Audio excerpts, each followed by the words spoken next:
అవనిలోని అందమైన అనురాగ దేవత ఆమె. ఆకాశమంత ప్రేమను పంచగల అతివ ఆమె. ఆవేశంలో భగభగమని మండే అగ్నికణం ఆమె. ఆహ్లాదకరమైన ప్రేమ అనే చల్లని గాలులకు కరిగి ఆవిరి అయిన మబ్బులను కరిగించి నవ్వుల జల్లుల ఆనందాన్ని అందించగలదు ఆమె.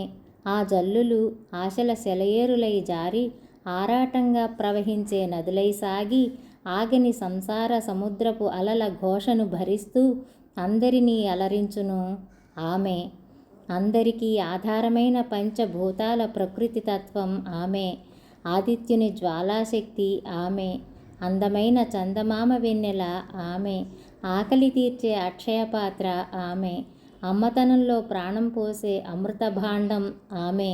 అంతరిక్షంలో అయినా అంతర్జాలంలో అయినా అందవేసిన అపరంజి ఆమె. అమ్మగా అయినా అమ్మాయిగా అయినా ఆలిగా అయినా అత్తగా అయినా ఎన్ని రకాల అవసరాలకు అన్ని రూపాల అవతారమూర్తి ఆమె. ఆమె ఒక ప్రణవం. ఆమె ఒక ప్రణయం. ఆమె ఒక ప్రాణప్రణీత పునీత. అందుకే ఆమెకు ప్రణామం.